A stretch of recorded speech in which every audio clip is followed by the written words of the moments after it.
A father once threw his 17-year-old son out of the house with nothing but a backpack and 4 words burned into his chest. "You are a disgrace." The boy left without screaming, without begging, without giving his father the satisfaction of watching him break. That silence, that quiet, dignified walk into the dark, was the first thing Carlos Alvarez ever underestimated about his son. It would not be the last. The boy's name was Mateo, and on the night Carlos held that door open, he believed he was protecting something. His name, his honor, his bloodline. He believed the letter. He believed the lab results. He believed the evidence sitting in black ink on a white page that had arrived in his mailbox that morning with no return address. What he did not believe, what he could not bring himself to believe, was that he had already known the truth 6 months before that letter was ever written. That he had looked the truth in the face, burned it, and buried it. And that he had been waiting, without knowing it, for a reason to do what his pride had been demanding for years. He would not understand any of this until 15 years later, when he sat down across from his son in a job interview and didn't recognize him. Carlos Alvarez was not a cruel man. That is important to understand. Cruel men don't lose sleep. Cruel men don't keep photos hidden in desk drawers and then move them to boxes and then move the boxes to the back of closets. Cruel men don't spend a decade and a half quietly dismantling every version of themselves they used to be proud of. Carlos was something more dangerous than cruel. He was certain. The Alvarez family had built things with their hands for 3 generations. Furniture, staircases, frames, the kind of work that outlasts the people who commission it. Carlos had taken the workshop his father left him and made it better, larger, more respected. He was 41 years old, and he had never once questioned whether the life he built was the right one. Then there was Mateo. Mateo, who at 12 years old could already tell you the load capacity of a Volvo FH by sound, who read transmission manuals the way other kids read adventure novels, who stood at the side of the road every afternoon watching long-haul rigs clear the hill outside town with an expression on his face that Carlos had never once seen when the boy looked at anything in the workshop. It was love. Pure, native, unasked-for love. For engines, for routes, for the logic of moving weight across distance. And Carlos experienced every sign of it as a personal insult. He never asked Mateo why the trucks. He never sat beside him on the roadside and tried to understand. He simply told him it wasn't a future. That drivers didn't make anything. That the workshop was the legacy, and the legacy was not up for discussion. And beneath all of that certainty, beneath the lectures and the dismissals and the cold evenings where father and son sat at the same table and had nothing to say to each other, something darker was forming. Something Carlos had never said aloud. Something so shameful he had taken it to a private clinic and paid cash so no one would ever know he had asked the question. The envelope had no return address. Inside, 1 page. Printed, formatted to look clinical and authoritative, a laboratory name at the top, a case number, a conclusion in bold at the bottom. Carlos Alvarez is not the biological father of Mateo Alvarez. It was a fabrication, a lie assembled by someone with a grudge, a printer, and enough knowledge of what Carlos Alvarez was afraid of to aim precisely. But here's the thing about a lie that lands on an open wound. It doesn't need to be proven. It just needs to arrive at the right moment. Carlos read the letter once, twice, a third time. He didn't call the laboratory. He didn't hire a lawyer. He didn't go to Elena, his wife, and give her the chance to explain, or to confirm, or to beg. Because the truth was, he didn't want an explanation. He wanted confirmation of something he'd already decided to believe. That evening, he called the family to the kitchen table. He placed the letter at the center of it like a verdict. He looked at his 17-year-old son who had his grandmother's eyes and his uncle's jaw and Carlos's own stubborn way of going silent when he felt cornered.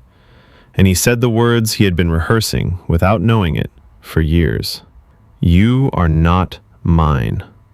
And even if you were, he paused to make sure Mateo was looking at him, you would still be a disgrace to this family. Elena's hands folded in her lap. His daughter, Sophia, pressed herself against the wall. Mateo didn't cry, didn't argue.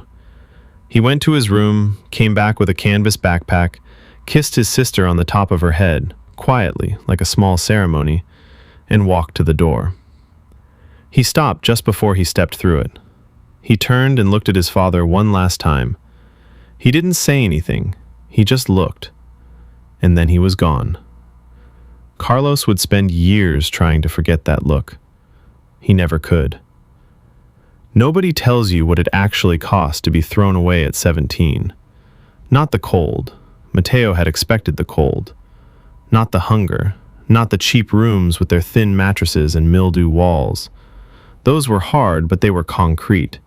You could fight something concrete. What nobody warns you about is the silence inside your own head. The way you wake up at 3 in the morning in a motel room in a city that doesn't know your name, and the only voice you can find is your father's. A disgrace. A disgrace. A disgrace. He called his mother once, 4 months after leaving, from a payphone at a gas station on the edge of nowhere. She answered on the first ring. She had been waiting. She said she loved him 3 times in 30 seconds. She said Carlos hadn't changed. She said she was trying. And then Mateo asked the question he had been carrying since the night of the kitchen table. Is there any chance it's true? Even a small one? The pause before she answered was 3 seconds long. He counted. And in those 3 seconds, something happened to him. Something permanent. Of course not, she said. But the pause had already spoken. He didn't call again for 6 years. If you've ever had someone look at you and decide you weren't worth the truth, if you've ever felt that specific kind of alone, you already know what the next few years of Mateo Alvarez's life looked like.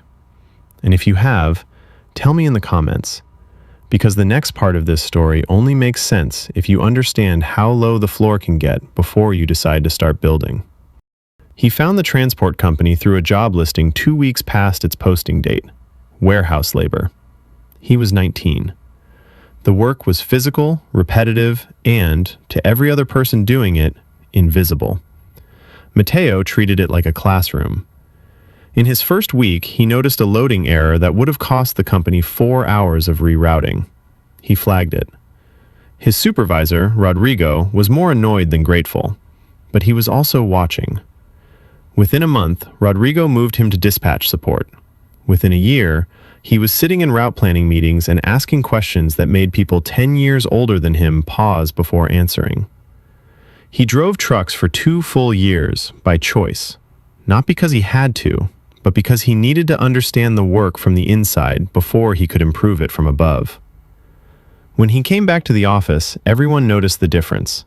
He wasn't just smarter, he was dangerous in the way that quietly capable people are, in the way where you realize suddenly that they've been 3 steps ahead the entire time.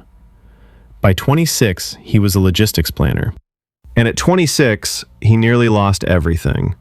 The contract with the food distributor was the largest the company had ever held.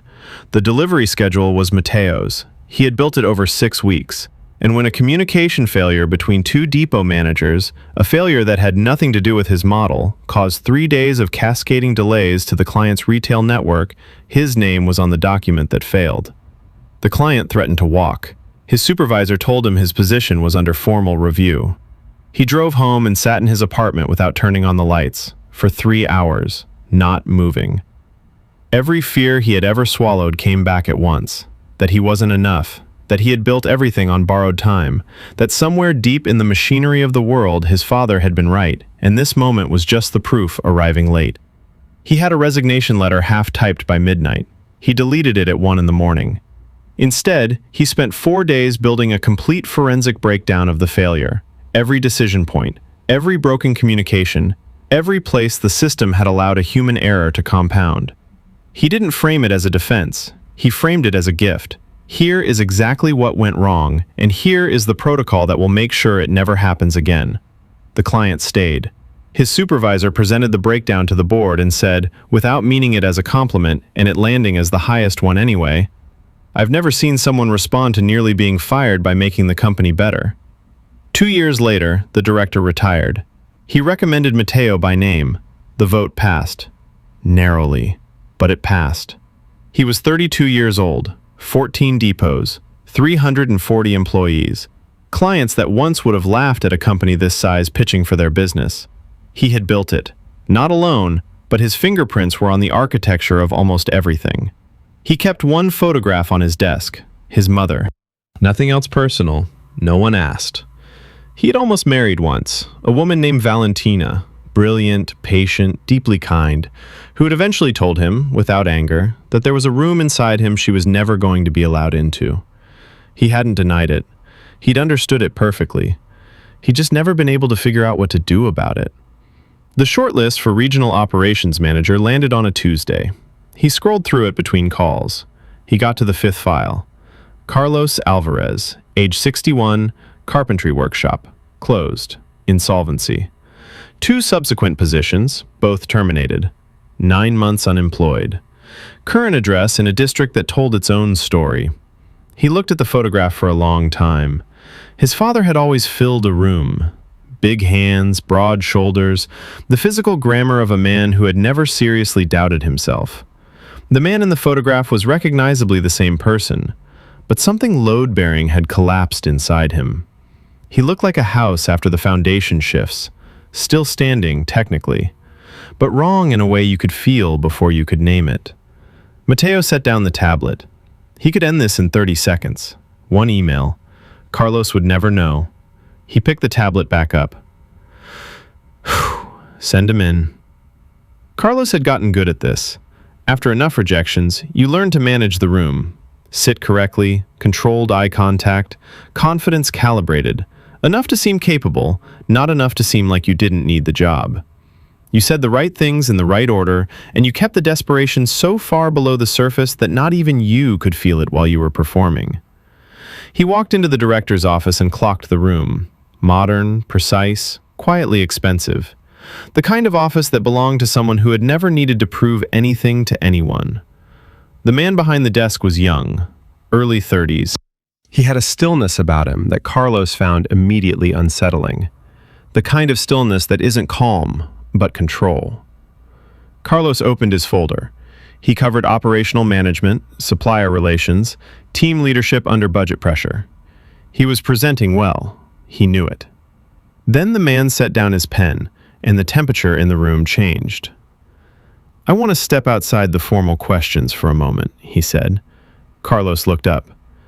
"Do you remember the last thing you said to your son, the night you threw him out?" The folder didn't slip this time. Carlos held it, but his hands went cold. "Because I do," Mateo said. "I've remembered it every day for 15 years.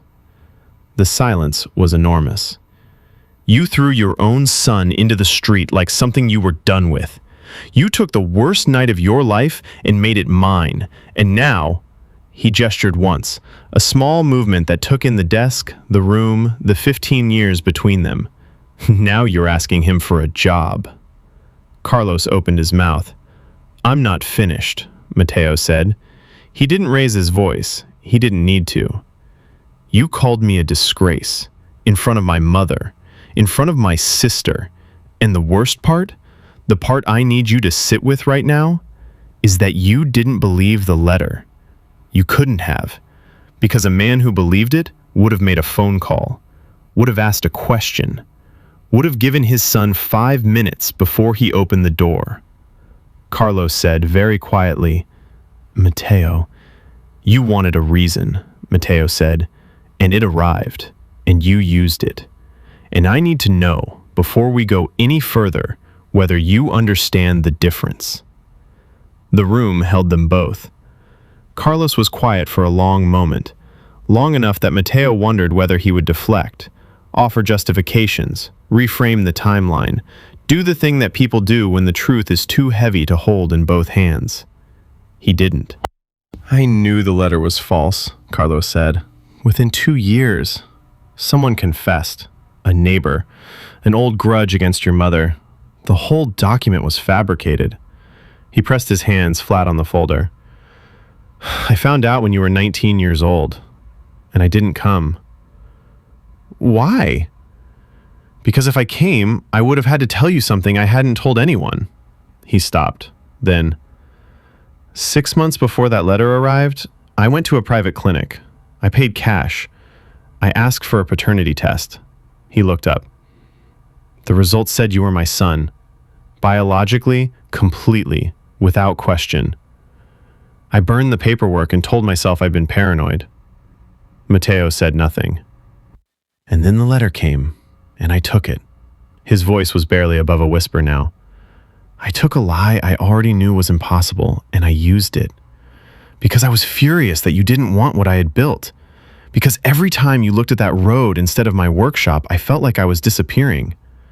Because it was easier to call you someone else's problem than to admit that I was a father who didn't know his own son.